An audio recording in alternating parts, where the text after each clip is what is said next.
Hello, everyone. Welcome back to another episode of Bangers, Bops, and Banter. And we have a special little episode today. That we do. So yeah. special, just for you. So, recently Netflix released a new adaptation of All Quiet on the Western Front. And both me and Brendan were interested in watching it, and we decided to just watch all three All Quiet on the Western Front movies. Yes. For those of you who didn't know that there was a third one, there is. We'll tell you about it. But yeah, it's I guess we'll just go through in order. Yeah, that's probably best. Also, disclaimer, I have read the book. Joe hasn't. I have not. I don't think I'll really incorporate the book much because we're trying to talk about the movies on their movie merits, but there are times where I'll bring in maybe examples or things from the book or maybe compare with the book, but I'll try and keep it mostly in the movie realm. Yeah. All right, yeah. So the first All Quiet on the Western Front was released in 1930. Yeah. This is so yeah, I mean, also, I think, should we, explain what All Quiet on the Western Front is? I feel like people know, mostly. It's a war film. It's a World War, well, All Quiet on the Western Front, originally book about World War One. So World War One ended in 1918. All Quiet on the Western Front was published in 1928. So still, very fresh from the war. And then this movie was made in 1930. So still very, very fresh from the war. And I think... Yeah. Because of that, this movie has a lot of really good things going for it. Because people were still very much connected to this war, and World War II hadn't happened yet, and people didn't know that it was going to happen. And World War One was the worst thing ever, essentially, at the time.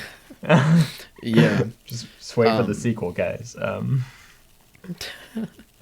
But yeah. But yeah. As far as I know, I mean, I guess you can confirm it. It's a pretty faithful adaptation. Yeah, I would say so. It definitely plays around with the story a bit, mixes some things, puts them in different places than others, and obviously skips over stuff. It's adapting it into a movie. So yeah, and it does. definitely. I think as a movie adaptation, this does pretty much everything that a movie adaptation should do in making this story more fit for the screen. We'll talk about this in the second movie, where maybe adapting everything really, maybe being very true to the source material isn't always the best course of action. But yeah, it's pretty faithful, I would say, and it does a really good job at hitting home a lot of points that the book does, and even at points, I would say, excelling past the book, because I'll just come out and say this. I think my favorite part about the 1930 film, it's 20 or 30 minutes into the movie. It's just a 10-minute stretch of battle, and all you hear is just gunfire and shelling, and it's just it's very it beats you down, I would say. Yeah. And that whole sequence is incredible. It's some of the best 10 minutes of war film I think I've ever seen. So, and you can't get that in the book because you can't hear explosions from reading. Yeah, it's very unrelenting. Yeah. I want to talk... maybe I've mentioned this before on the podcast. I don't remember if I said it on the podcast. But I was talking... when we did, I think, Come and See. Yeah. I don't know if I brought up All Quiet on the Western Front, but there's basically... the very beginning, the first scene in the movie is one of my favorite scenes of all time. Where all the boys are in class, and essentially, their teacher is hyping them up for war. Yep. And how glorious and exciting it's gonna be as soldiers. And my memory's a bit fuzzy. It's been a year since I watched this movie. Yeah, I watched it a couple weeks ago, so I'll try and help out. But so then he's talking about all these things, and he talks about I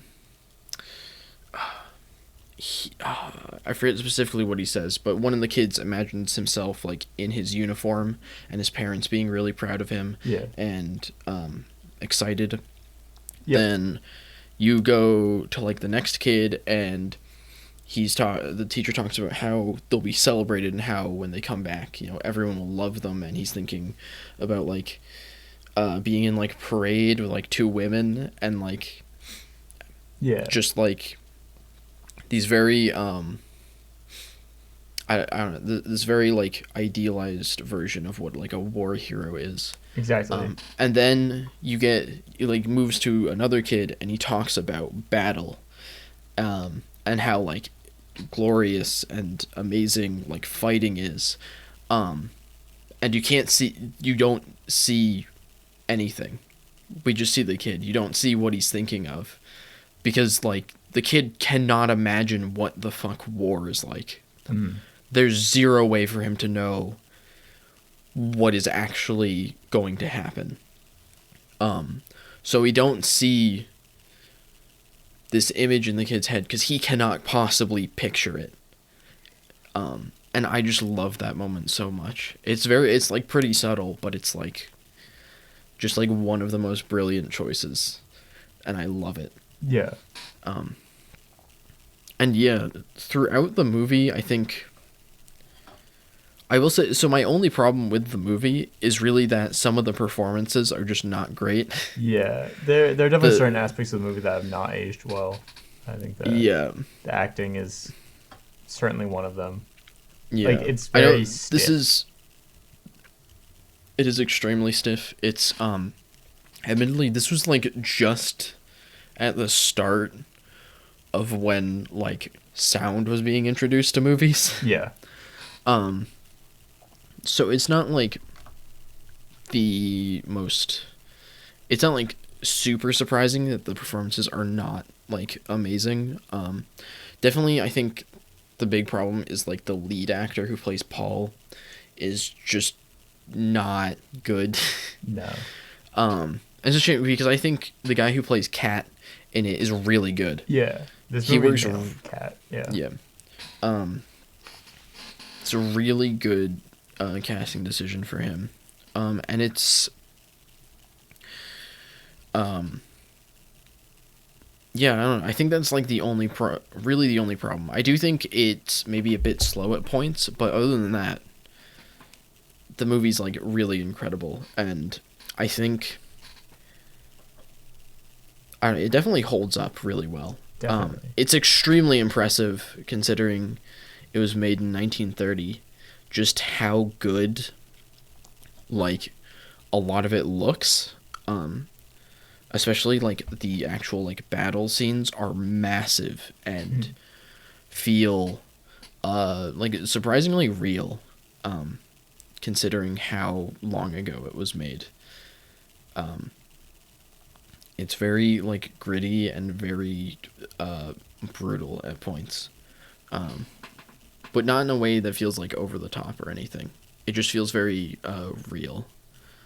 I also want to mention another one of my favorite scenes is when the kids get to the front lines for the first time and they're being shelled.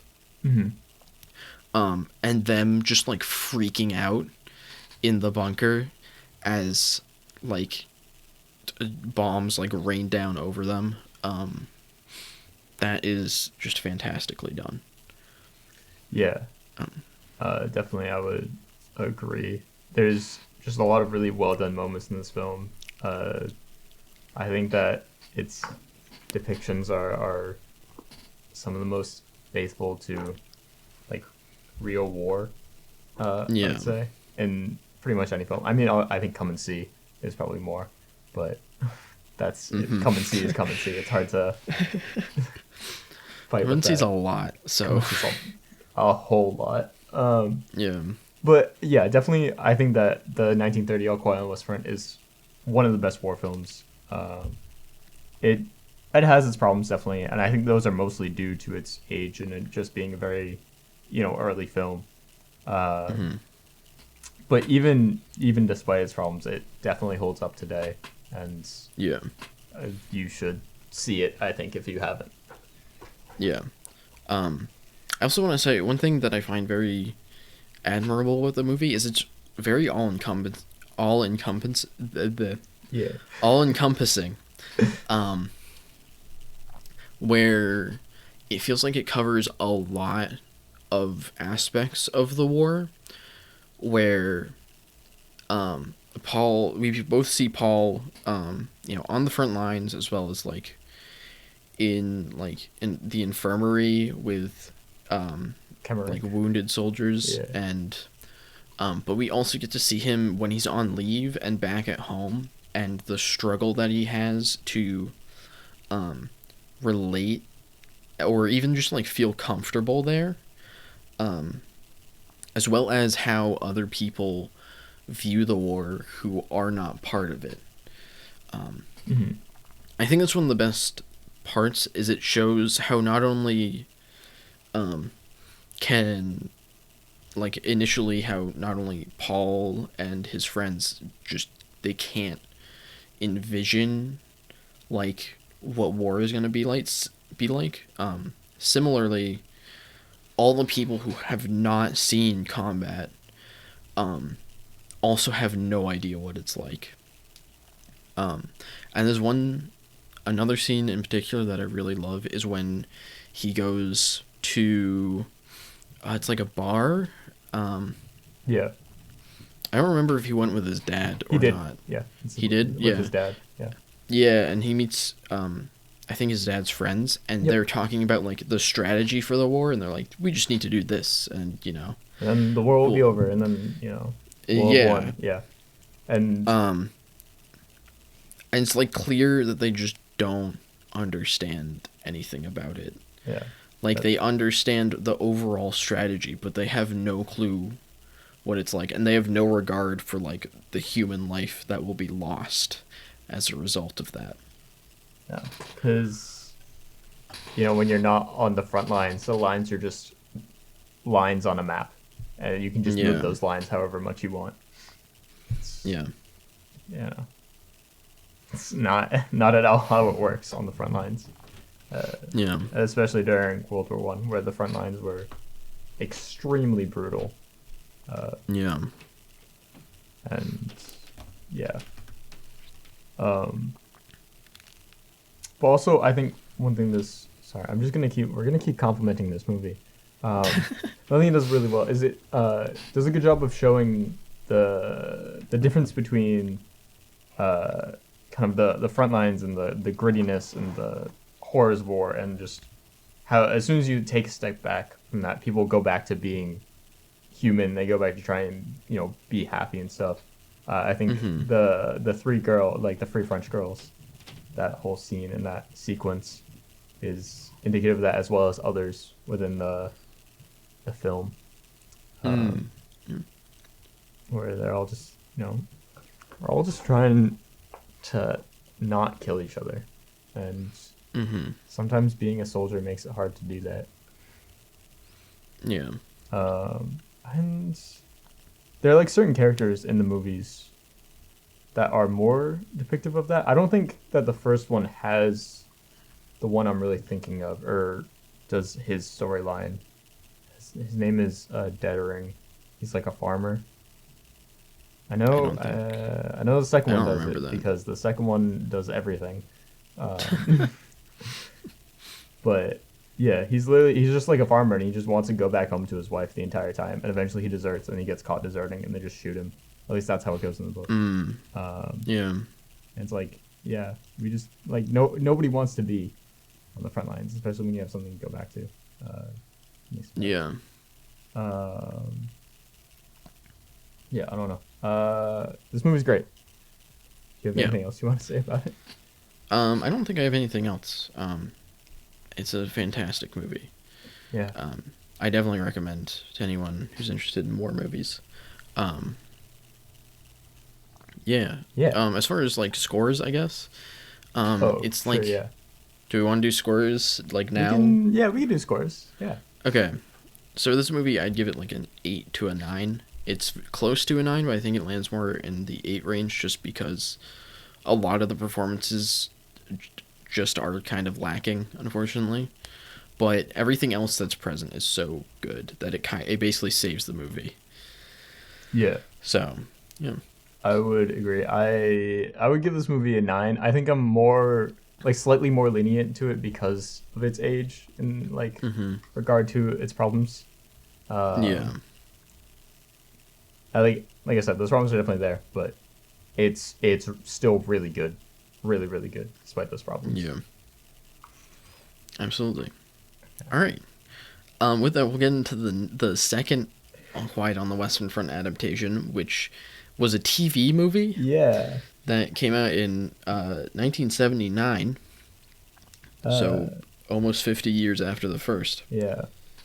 Um, I didn't it know that this does. one existed until I was looking for the 1930 movie and I accidentally found this one. And I was like, this doesn't look like it was made in 1930. Yeah, so This movie's not very good. no.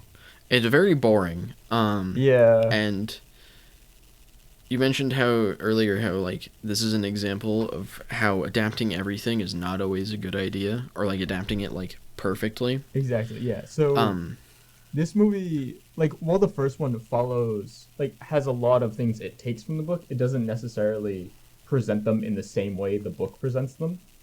This mhm. movie does do that. So the book is kind of like non-linear storylines, and this movie also does that. And it's weird. Sometimes It's very, you're kind of it's confused where or when things are happening. yeah. Um, It's kind of confusing, but that doesn't feel like that's the point of it. no.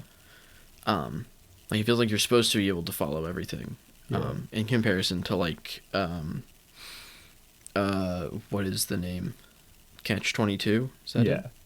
Yeah. Or Catch 22 is you don't really understand it until like later you'll figure it out. Yeah. And also you don't necessarily have to understand it all to Catch 22. It's not supposed to make sense. Um, but yeah, and also this movie, there's a lot of just boring stuff that happens, boring like Yeah. sequences that really should have been cut, but I don't A, know. a lot of it is just I think part of it is a lot of it is kind of shot in a way that is drawn out. Yeah, So it doesn't. It feels like it never allows the movie to like just communicate what is going on through like quick like interactions, but rather it like shows everything in like big wide shots that just kind of present like here's a thing that happened from the book. yeah. um and it really gets very boring. The boot camp stuff specifically is like Boot camp stuff horribly is not boring. great. Uh, And the thing is like in the first movie, the boot camp is like super quick. yeah, I feel like it's only like 10 minutes or so, yeah, but maybe it even more. works. It like communicates everything it needs to communicate like perfectly in that time. And in this movie, I swear the boot camp part is like half an hour or I something. I think it is like a good half hour. It's kind of Um, rough. yeah. Um, yeah. There's, oh, there's also sorry, the I'm gonna compliment the first movie again. The boots, if you remember that. The The boots. so in the first movie, there's a or so in All Quiet on the Western Front, there's this dude who he gets like shot and he's dying. He's gonna die, and he has Oh, these really nice boots. In the first yeah. movie, when he dies, you see these boots getting passed from like soldier to soldier because the soldier who wears the boots just keeps on dying because it's war and people just Oh, die, and that's like a great yeah. sequence in that film. Yeah, I remember that Um, now. this movie takes what happens in the book and it's just kind of drawn out of this dude dying and being like, I'm not gonna die, I'm gonna keep my boots, and then he's gonna be like, oh, I'm gonna die, you can have my boots. Oh, yeah, it doesn't do any. Yeah, it just someone just has the boots and then Yeah, it never brings it up and again. it's just like, I don't know. There's just like, there's definitely opportunities for this movie. Like, there's opportunities to expand on the story and do interesting things, and this movie just it feels Hmm. so I don't know, it feels just so bland a lot of the time. Yeah. Um, Also, the performances aren't like great. It's yeah, Um, it's a it's cheesy really movie. yeah. Ernest Borgnine. I don't know how to say it. Borgnine. Borgnine. Okay, he's still Yeah, very good. is such great casting as Cat, Yeah. and it feels like they just like pissed it away. Like he is like perfect for the role, and but like the script and his lines are just not very well written, and it leads to him just being wasted. Um, He's still definitely. I still think he's like the best part of the movie. yeah. But yeah, it's not great. Um, Doesn't have a lot to work with, I would say. yeah, definitely. Um, I don't know. That's kind of all. That's kind of all I have to say about this. Yeah, there's really not a Very. lot about to say. Not It's a lot to say about this movie. yeah. Um, It also I do want to quickly bring up. It does kind of ruin sequences. That are in the book. Like it shows Paul going home on leave, yeah. but it doesn't do anything with it really. No, yeah. It shows him um. going to his mother, which is like that's probably one of the least interesting parts of his going back home. Yeah. The him talking to his mother. Yeah. Yeah. All the other things like him it doesn't even show the part where he goes back to the school and his teacher is like, "Hey, tell these kids to go to war." And he's like, "No, I can't do that. I'm not Yeah. going to tell these kids to go die." Like Yeah. it's yeah. Um. But yeah. I don't know. I don't have anything else to say about it. I don't think. No. 'Cause Um. I can't recommend this movie. Yeah. It's not good. Definitely would not recommend watching it. Yeah, it's also I 2.5 hours long, so Yeah, it's longer than the original, and it communicates a lot less than the original. yeah. Um, which is just wild. Um, but yeah. I guess with oh wait, should we do scores quickly? Oh yeah. This is like a 4 out of 10. Yeah, I'd agree. It's pretty bad. It's just kind of very boring at points, so it's like not like the worst thing ever, but it really just fails to capture your attention. Yeah. I'd agree. 4 out of 10. Yeah. And I guess with that, we'll get on to the most recent, the Netflix adaptation Yeah. that came out, which is interesting. This movie, we were talking about it earlier. This movie would have been a lot better if it was not called All Quiet on the Western Front. Yeah. It's If yeah, go. it builds up kind of like this expectation that I think the original movie holds, that it's going to cover all these story beats, and it doesn't do a lot of them. It kind of does its own thing for some of it. There's some stuff that is kept, but it does change a good amount of stuff Yeah. in a way where I felt like this movie ultimately just didn't communicate much especially compared to the original, but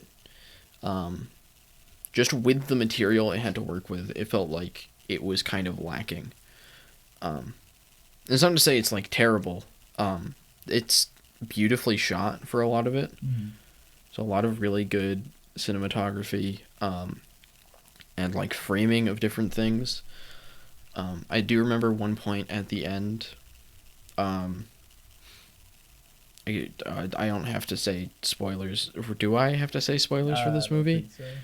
I don't think so. It's most of like the same things generally happen as do in the original. So at the very end, there is a kid picking up dog tags from people, collecting them, and then at one point he stands up, and in behind him, in the frame, you can see like Paul, who's laying dead.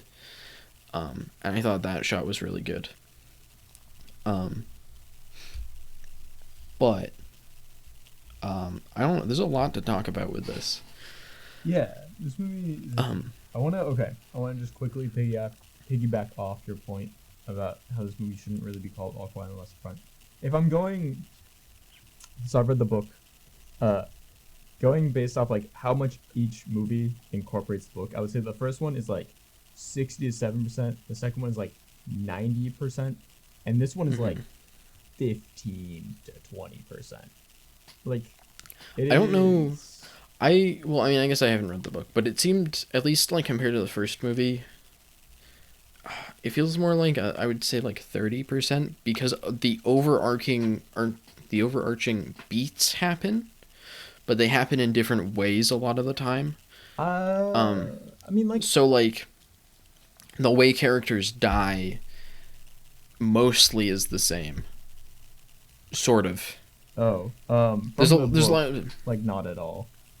really, Yeah. Um, well, because I so guess not. Oh, yeah, I guess because not actually. so we see Crop. I'm gonna just spoil everything here, even for the book too. So Crop in this movie, he gets flamethrowered when the tanks happen. Crop survives in the book. Like, he's the one who he gets amputated, and he's like, I hate this. Uh, and Oh, he really? gets sent home, and he like Okay. lives his life in misery. Essentially, he's the only one who like Oh, survives in yeah, the group. yeah. Okay, yeah, I remember Um, now. Kenrick doesn't There even was, exist in this movie. In this movie, Jordan like stabs himself with a fork, which yeah, I don't remember how Jordan dies in the book. I think he just gets. I think he no, because while so in the book, Paul gets injured and he's out on like recovering for a little bit. When he comes back, Jordan had died in like a bombing. yeah. Oh, okay. Because Uh, I was thinking, I was remembering. I don't remember the guy who Paul went to the like infirmary yeah, with. I thought he was the guy who killed himself with the no, fork. I don't yeah, remember their names. it's Um, okay. Their names are confusing. uh, um, I remember Kat and I remember Paul. yeah, and So then also like in the first and the second movie, Kat dies the same way, where they're like about to essentially leave, and he just gets shot with like a shrapnel or something. No, he yeah, gets like an shrapnel. explode.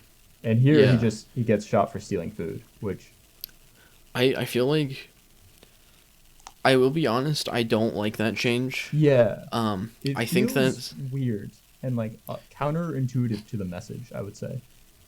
yeah. I think maybe the idea is like how is to sort of demonstrate how war um like breeds like hate between people. Yeah. Um, but I don't think I feel like that was already kind of demonstrated through a lot of it, where in combat you have a lot of people who will like beg for their lives and just get shot and die Yeah. by people.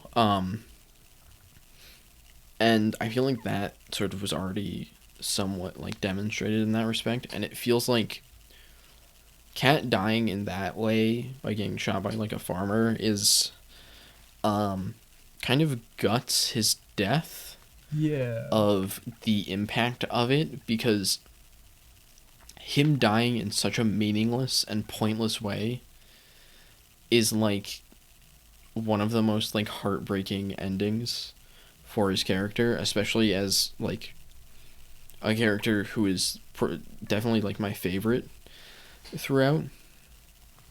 Um, it just I feel like it just leads to a less impactful ending, and I also admittedly don't like the new ending as much. Yeah. Which for the basically what happens is it's a new general character, So in the book, correct? right, there's like Or, no generals. There's like people who are directly above them. I think they're captain. So the directly above them would be the yeah, captain. And their captains are like telling them to like charge and whatever, but they're not really major characters. And there's also yeah. there's Himmelstas, which is like their drill sergeant, and who can. Mm. Wait, is he the general now in this one? Is No, that I what they don't did? think so. No. I think Okay. the general is just it like is an unnamed character because in like the book or any of the previous movies he like doesn't. Yeah. This. Um, Yeah, he's Captain and von so Hildorf is his credit. yeah, I think there's definitely some interesting points made with him. Um, like there is this one scene where like the soldiers like fighting and I think charging is contrasted with him and like another general or an officer below him, just like eating like this really lavish meal in Mm-hmm. this like luxurious sort of luxurious. I mean, I guess as luxurious as you can get in the middle of a war. Yeah, but it's still like a Like mansion. It's a huge room. yeah, um, and it's very clear that he is like, oh, excuse me. He He's sort of fills this void where he is like this very extremely patriotic and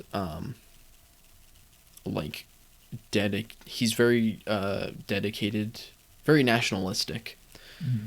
um, and that results in him basically sending everyone into battle again within like literally like an hour or two of the war ending. Um, and I think there's an interesting point about like how this like blind patriotism and nationalism gets so many people killed like pointlessly. Mm-hmm. Um, but at the same time, I also feel like that was somewhat already demonstrated in the original with how characters at home like treat um like the soldiers. Yeah. Um, So this one, when I was watching, at least, I got the vibe that it was setting up as like weaving in like World War II. I would say that like that kind of narrative because um, a some movies are like sequel. no, but I've read books and stuff where they set up for World War II essentially by framing the Germans, especially young Germans, as kind of just following whatever the higher ups tell them to do, Mm-hmm. and being able to like de-instill these values on. So and especially also because when this movie incorporates like the peace talks, and they talk about the very heavy restrictions placed on Germany due to the Yeah. Peace of World War One, which directly caused World War Two, uh, Or or in will part cause the caused World War Two. conditions that led to World War Yeah. II. Uh, so they definitely like. Oh no, because they know about World War Two, they I think made some decisions there. Mm-hmm. And I don't think I don't think that those decisions are necessarily bad. It feels weird though, I would say. Yeah, at some Out points of it does. place. Um, I think one of the big problems for this being called All Quiet on the Western Front is just that you're expecting things to happen. If you've seen the original or you know the book, Yeah. you are expecting certain things to happen that don't. Um, and that leads to this weird. Maybe this film will be like a lot better on rewatch. Um, I don't know because it still has. I think this still has a lot of issues besides being called All Quiet on the Western Front. mm, um, I don't know because specifically, my main thing is I feel like this film not having the part where Paul goes on leave is like a big detriment to it. I agree. Um, because that is so much of like for me that part is such an important part to the original, and it makes for some of the like most interesting commentary that that film has. Mm-hmm. Whereas here, without it, you never outside of like the very beginning, there's never really like this disconnect that you get to see between like the nationalism and ideas of the populace who isn't fighting, and the actual soldiers and what they have to go through. Yeah. And I feel like they attempt to kind of cover that with the general character, but I don't know how much that works. No, and it's also like coming from a different perspective. I feel it doesn't carry the same kind of messaging. Mm-hmm. Yeah.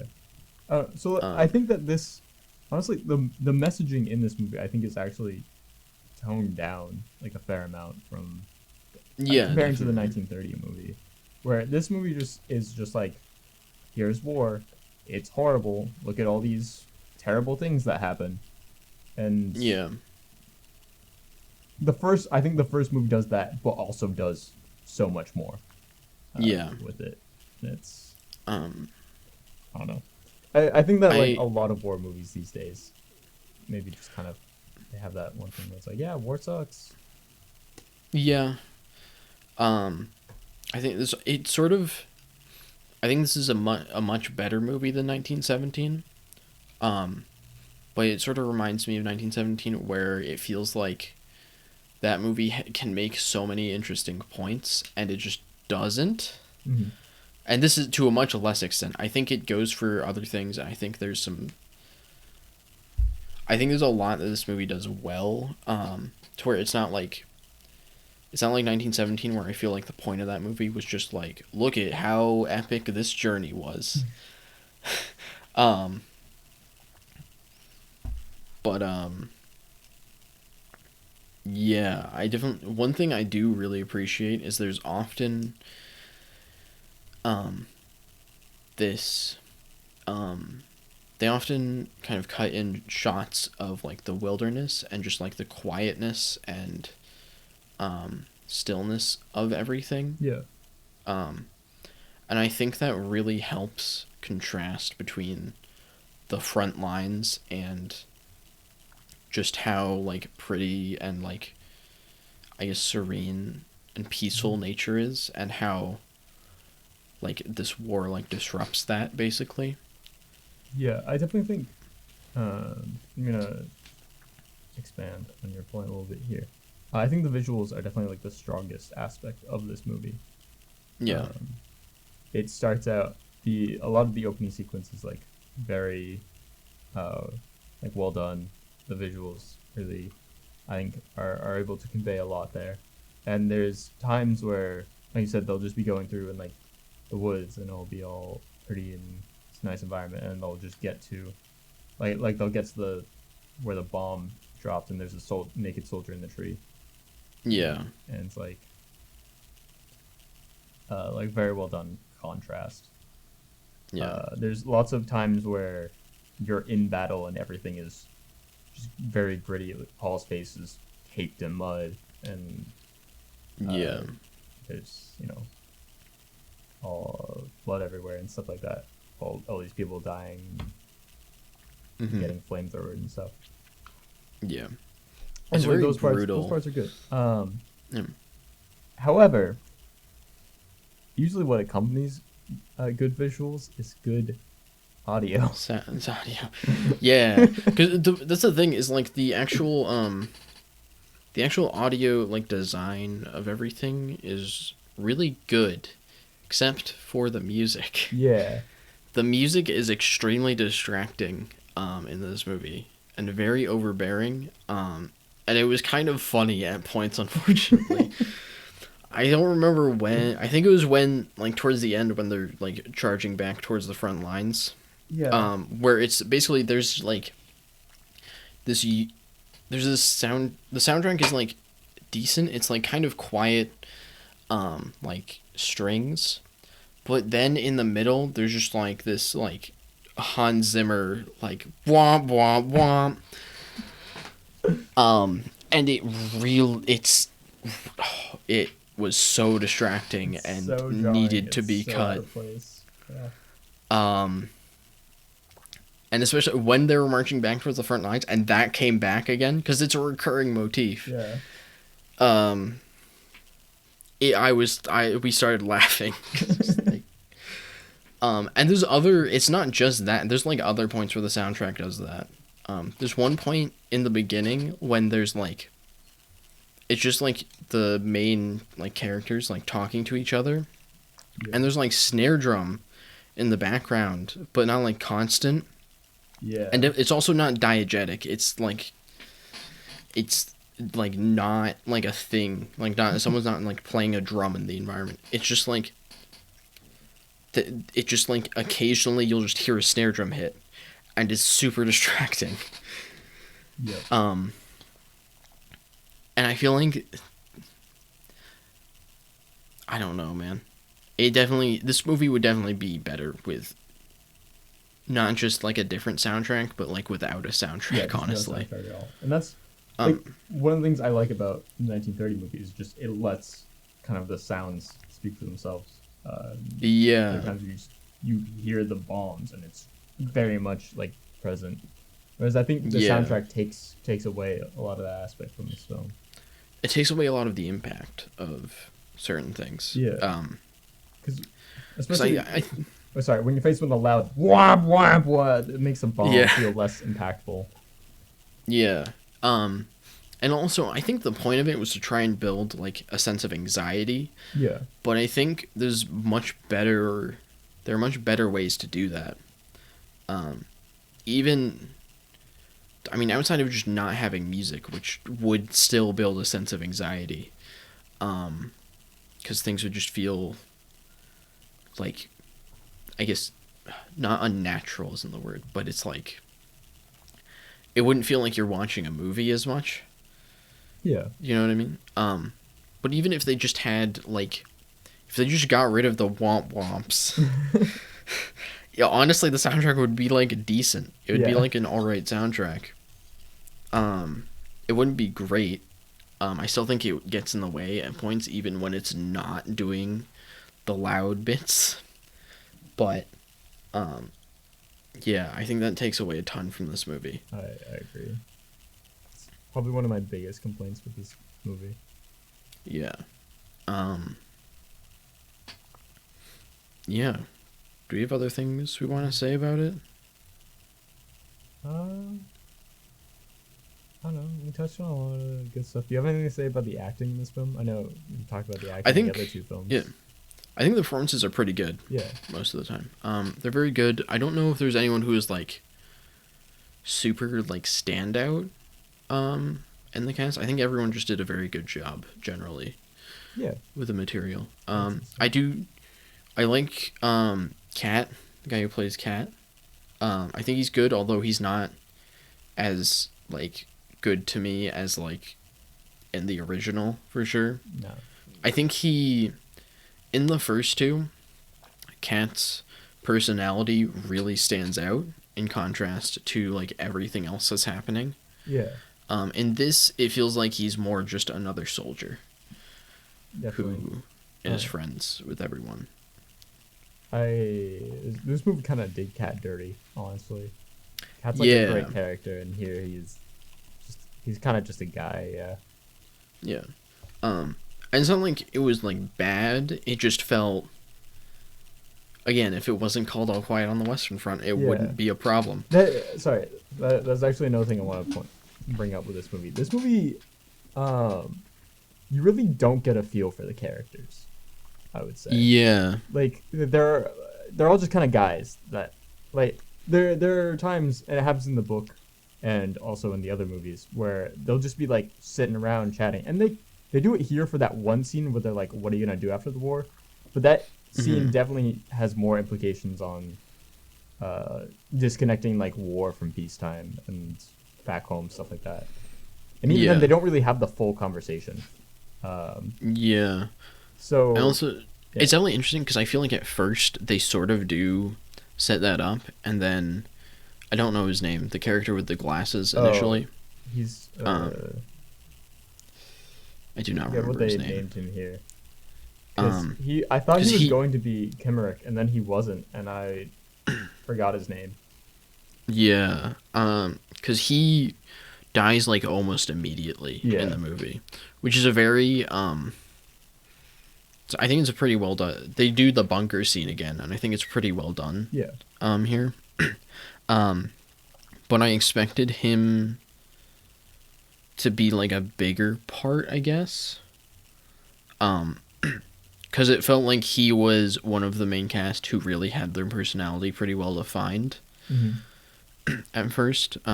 He's got the glasses. He's like pretty anxious, so. And then he dies immediately, which isn't like a bad choice. It's just a lot of the other characters are not super well defined in their personality, so. Yeah, not at all, really. Yeah.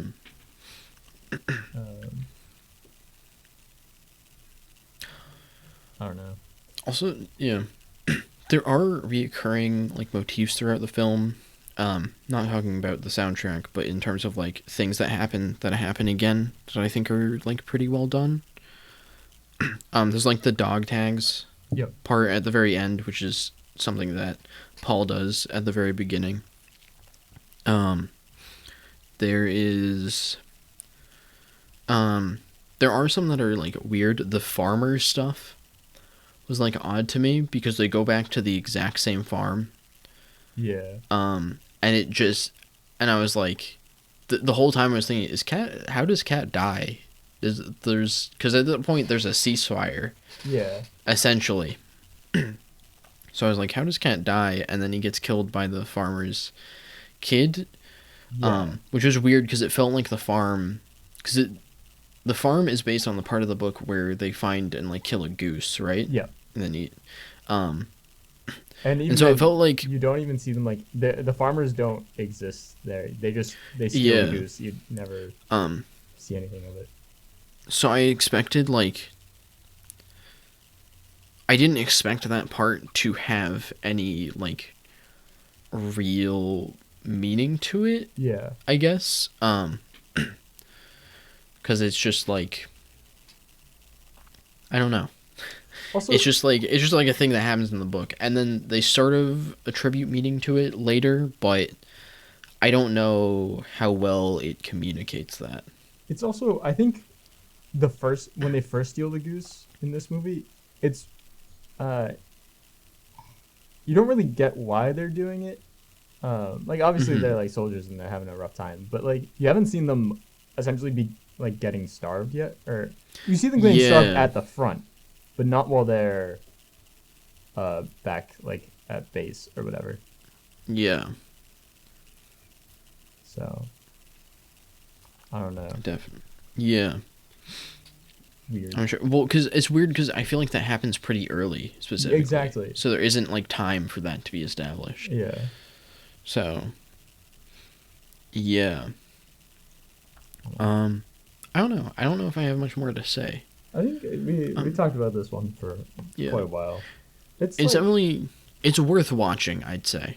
Yeah. It's a solid movie. Just with quite a few. I think if the soundtrack wasn't there, I would give this like a good bit higher rating. Yeah. But yeah. Scores. Sure. Yeah. Yeah, I'd give this movie. This is like a 6 to a 7. For me, it's leaning towards the 6 area, though. So, yeah. I'm pretty much in the same boat, 6 to 7. I guess I'm leaning more towards 7, though. Yeah. I do think that the visuals are quite striking, and I appreciate that.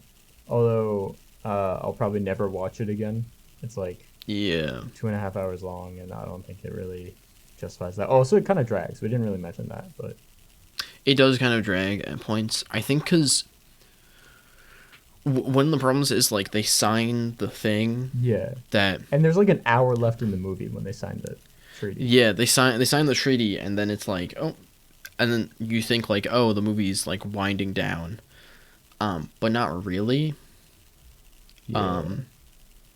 I don't know. It definitely feels like it could have used maybe like a couple. Maybe just like another Passover, to like cut out some of the fluff.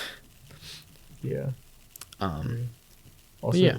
If you plan on watching this movie, don't watch the 1931 first, I would say.